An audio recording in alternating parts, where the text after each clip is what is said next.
राधे राधे दोस्तों, आप सभी का राधा भक्ति चैनल में स्वागत है। आइए जानते हैं कि होलिका दहन क्यों किया जाता है।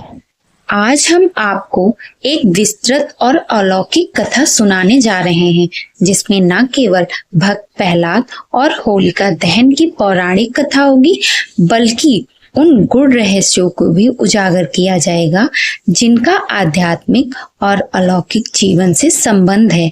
यह कथा केवल एक ऐतिहासिक घटना नहीं, बल्कि मनुष्य के भीतर छिपी अच्छाई और बुराई के संघर्ष का भी प्रतीक माना जाता है। सृष्टि के प्रारंभ में जब असुरों और देवताओं के बीच निरंतर संघर्ष चलता रहता था, तब दैत्यों के राजा कश्यप ऋषि की पत्नी दिति से अनेक शक्तिशाली असुर उत्पन्न हुए।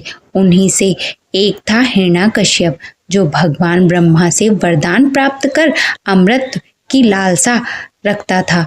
वह असुरों का नायक था और अपने बल के कारण उसने तीनों लोकों पर शासन करना प्रारंभ कर दिया था। देवता उससे भयभीत थे, आरसी मुनि त्रस्त थे और संपूर्ण संसार में उसकी आज्ञा का पालन करना अनिवार्य हो चुका था। धर्मोरक्षित जो धर्म की रक्षा करता है, उसकी स्वयं धर्म रक्षा करता है। हिरण्यकश्यप ने कठोर तपस्या की और ब्रह्मा जी को प्रसन्न किया। जब ब्रह्मा जी प्रकट हुए तो हिरण्यकश्यप ने वरदान मांगा, प्रभु मुझे ऐसा वरदान दे दीजिए, ना मैं किसी देवता द्वारा मारा जाऊं, ना किसी मानव द्वारा मारा जाऊं। मैं दिन में मरूं, ना रात में मरूं। ना अस्त्र से मेरा वध कर सके, ना शस्त्र से मेरा कोई वध कर सके। मैं ना भूमि पे मरूं और ना ही आकाश में ही कोई पशु और ना ही कोई पक्षी मुझे मार सके। ब्रह्मा जी ने तथास्तु कह दिया। इस वरदान के कारण हिरण्यकश्यप का आतंक चारों ओर बढ़ता गया। उसने घोषणा कर दी कि संपूर्ण ब्रह्मांड में केवल उसकी पूजा की जाएगी, अन्य किसी देवी देवता की पूजा तो दूर नाम तक नहीं लिया जाएगा। उसकी शक्ति इतनी बढ़ गई कि उसने इंद्रलोक तक को भी जीत लिया। देवगण भयभीत होकर भगवान विष्णु की शरण में गए, किंतु श्री हरि ने उन्हें धैर्य रखने को कहा। सत्यम शिवम सुंदरम, सत्य ही शिव है और शिव ही सुंदर है। इसी बीच हिरण्यकश्यप के परिवार में एक अनोखी घटना घटित हुई। उसकी पत्नी कयाधु, जो गर्भवती थी, आर्स नारद के आश्रम में रहने लगी। नारद मुनि ने उसे भगवान विष्णु के दिव्य गुणों की कथा सुनाई, जिससे उसके गर्भ में पल रहा शिशु भगवान की भक्ति से ओतप्रोत हो गया। यह बालक और कोई नहीं बल्कि भक्त प्रहलाद थे, जो आगे चलकर समस्त संसार के लिए भक्ति का अमर प्रतीक बने। प्रहलाद का जन्म होते ही उसके स्वभाव में कुछ विशेषताएं प्रकट होने लगी। वह बाल्यकाल से ही अत्यंत शांत, सरल और भक्तिपरायण स्वभाव का था। उसे सांसारिक सुखों की लालसा नहीं थी, ना ही वह अहंकार और क्रोध से ग्रसित था। जब वह थोड़ा बड़ा हुआ तो हिरण्यकश्यप ने उसे गुरुकुल में भेजा, जहां उसे दैत्य नीति और असुरों के आचार विचार सिखाए जाने लगे। लेकिन प्रहलाद का हृदय इन शिक्षाओं को स्वीकार नहीं करता था। ना हम वस सामी वैकुंठ योगी नाम हृदय नच मंद भक्त यत्र गायत्री तंत्र तिष्ठम नारद। मैं ना तो बैकुंठ में रहता हूँ, ना योगियों के हृदय में। मैं वहां रह रहा हूँ जहाँ मेरे भक्त प्रेम से मेरा कीर्तन करते हैं। गुरु के आदेश के विपरीत प्रहलाद ने अपने सहपाठियों को विष्णु भक्ति का संदेश देना प्रारंभ कर दिया। उसने कहा, संसार में कोई भी शक्ति भगवान विष्णु से ऊपर नहीं है। वे ही सृष्टि के पालन करता है और उन्हीं की शरण में जाने से वास्तविक आनंद की प्राप्ति होती है। जब यह समाचार हिरण्यकश्यप तक पहुंचा तो वह क्रोधित हो उठा। उसने प्रहलाद को बुलाकर पूछा, बेटा, संसार में सबसे बड़ा कौन है? प्रहलाद ने निडर होकर उत्तर दिए, पिताश्री, इस ब्रह्मांड में सबसे बड़े भगवान विष्णु हैं। वे ही सर्वशक्तिमान हैं और उन्हीं की शरण में जाने से मोक्ष की प्राप्ति होती है। हिरण्यकश्यप का क्रोध सीमा पार कर गया। उसने अपने सैनिकों को आदेश दिया कि प्रहलाद को विभिन्न प्रकार के कष्ट दिए जाएं, जिससे वह विष्णु भक्ति छोड़ दे। उसे उबलते तेल में डाला गया, विषधर सर्पों के बीच छोड़ा गया, ऊंचाई से गिराया गया, किंतु हर बार भगवान विष्णु की कृपा से वह सुरक्षित बच गए। अतः हिरण्यकश्यप ने अपनी बहन होलिका को बुलाया। होलिका के पास एक दिव्य वस्त्र था जिसे पहनने से अग्नि उसे जला नहीं सकती थी। हिरण्यकश्यप ने आदेश दिया कि होलिका प्रहलाद को गोद में लेकर अग्नि में बैठे, जिससे प्रहलाद जल जाए और होलिका सुरक्षित रहे। होलिका एक ऊंचे चबूतरे पर बैठी और उसने प्रहलाद को गोद में ले लिया। जैसे ही अग्नि प्रज्वलित की गई, चमत्कार हुआ, तेज आंधियां चलने लगी और वह दिव्य वस्त्र उड़कर प्रहलाद के शरीर पर आ गया। होलिका, जो अपने ही अहंकार में अंधी हो चुकी थी, जलकर भस्म हो गई, जबकि प्रहलाद सुरक्षित बच गए। भगवान श्री कृष्ण बोलते हैं कि जहाँ जहाँ पाप बढ़ता है तब तब मैं स्वयं प्रकट होता हूँ। इस घटना से हिरण्यकश्यप और भी क्रोधित हो उठा।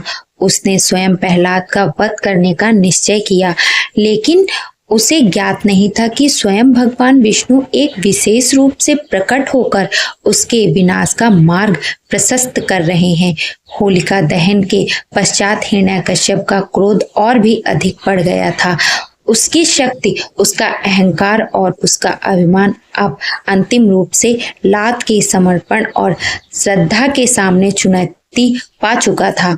उसने स्वयं यह निश्चय किया कि अब वह अपने पुत्र का वध अपने ही हाथों करेगा।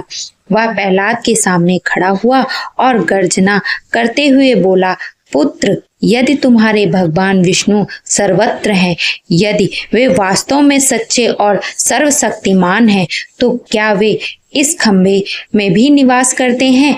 प्रहलाद ने श्रद्धा पूर्वक उत्तर दिया, निसंदेह पिताश्री, भगवान केवल मंदिरों में ही नहीं बल्कि इस संपूर्ण सृष्टि में विद्यमान है। वे इस खंभे में भी हैं और इस कण कण में भी ईश्वर विद्यमान है। ईश्वर सभी प्राणियों के हृदय में निवास करते हैं। हिरण्यकश्यप क्रोधित होकर अपनी गदा उठाकर उस खंभे को पूरी शक्ति से प्रहार कर तोड़ने का प्रयास करता है। तभी एक अद्भुत गर्जना होती है जिससे संपूर्ण ब्रह्मांड कांप उठता है। देवता, आस, गंधर्व सभी आकाश से इस अद्भुत दृश्य को देखने के लिए एकत्र हो जाते हैं। खंभे से अचानक एक दिव्य रूप प्रकट होता है।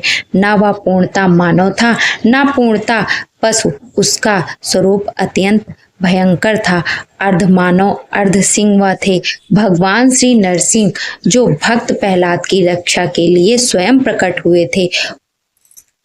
मैं उन उग्र, वीर, तेजस्वी, सर्वव्यापी भगवान नरसिंह को नमन करता हूँ, जो स्वयं मृत्यु के भी अंत करने वाले हैं। हिरण्यकश्यप ने अपने समस्त अस्त्र शस्त्रों से भगवान नरसिंह पर आक्रमण किया, किंतु वह उनकी एक झलक मात्र भी सहन नहीं कर पा रहे थे। भगवान ने अपने दिव्य कराल रूप से हिरण्यकश्यप को पकड़ लिया और उसे अपने विशाल नखों पर उठाकर राजमहल के प्रवेश द्वार की चौखट पर ले गए। संध्या का समय था, ना दिन था ना रात थी। उन्होंने हिरण्यकश्यप को ना आकाश में रखा ना भूमि पर, बल्कि अपनी जंघा पर रखकर अपने नखों से उसका वध कर दिया। ना कोई अस्त्र ना कोई शस्त्र, केवल उनके नखों ने हिरण्यकश्यप का अंत कर दिया। और इस प्रकार भगवान विष्णु का यह चमत्कारी अवतार सत्य प्रतीक हुआ। देवताओं ने आकाश से पुष्प वर्षा की, ऋषियों ने भगवान की स्तुति की, समस्त संसार में धर्म की पुण्य स्थापना हुई, किंतु भगवान नरसिंह का क्रोध अभी तक शांत नहीं हुआ। वे संपूर्ण ब्रह्मांड में प्रलय का संचार करने लगे। देवगण भयभीत होकर भगवान शिव की शरण में गए। तब भगवान शंकर ने अपना सरब अवतार धारण करके नरसिंह भगवान को शांत किया। इसके पश्चात भक्त प्रहलाद को राजा घोषित कर दिया गया।